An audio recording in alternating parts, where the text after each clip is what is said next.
Kita mulai lagi membicarakan masih di topik negara maju dan negara berkembang. Sekarang pada bagian indikator negara berkembang. Jadi yang seperti tadi di soal awal, bahwa ciri atau indikator negara berkembang dari segi mata pencahariannya adalah petani. Nah, sekarang mencari yang ditanyakan di statement pertama, soal yang kedua ini adalah kualitas hidup dari sumber daya manusia. Dikategorikan rendah. Apa sih kualitas? Kualitas hidup ini kan berkaitan sama yang namanya mutu. Jadi ini membicarakan mutu. Mutu dari sumber daya manusianya. Bagaimana mutu dari sumber daya manusia? Mutunya, karena membicarakan mutu ini sebenarnya ada 3 hal yang harus kita tekankan. Yang pertama disebut dengan segi atau aspek pendidikan, ya, pendidikan. Kemudian yang kedua adalah kesehatan, dan yang terakhir adalah kesejahteraan.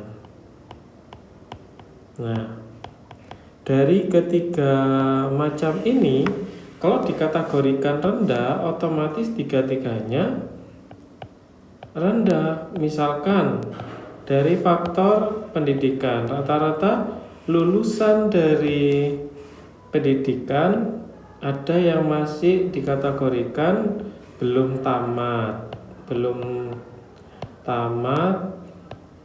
SD, itu masih ada generasi-generasi yang lahir tahun 1960-an atau 50-an.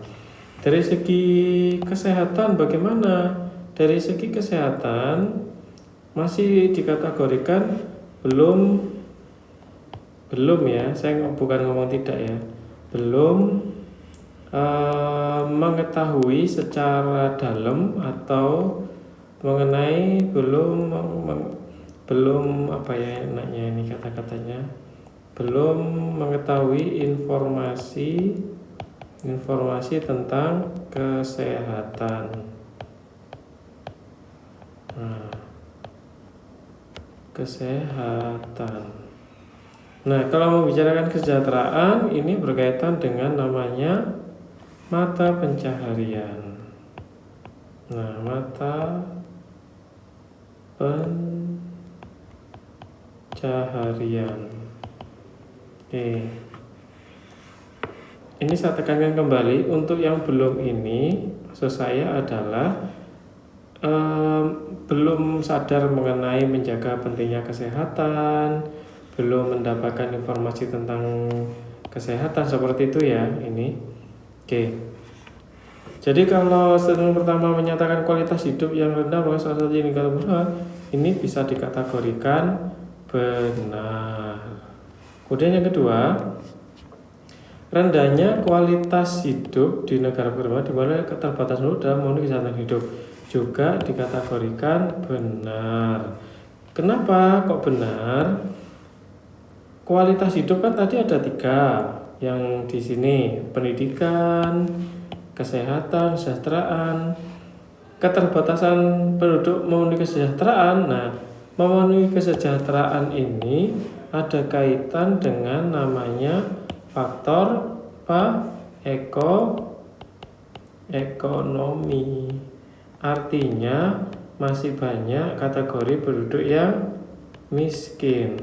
Kalau sudah dikategorikan miskin, bagaimana untuk membeli bahan makanan untuk menunjang kesehatannya, gitu ya. Jadi sebenarnya ini 3 serangkai. Mana yang lebih penting? Semuanya penting. Kenapa? Karena jadi satu bagian. Nah, kalau begitu 2 statement ini benar atau salah? Jawabannya adalah benar-benar, tetapi tidak berhubungan. Kenapa kok tidak berhubungan? Karena yang satu membicarakan ciri atau indikator negara berkembang, yang satunya lagi hanya membahas mengenai kualitas hidup dipengaruhi keterbatasan dalam memenuhi kesejahteraan. Jadi jawabannya B. Oke, bisa dipahami ya?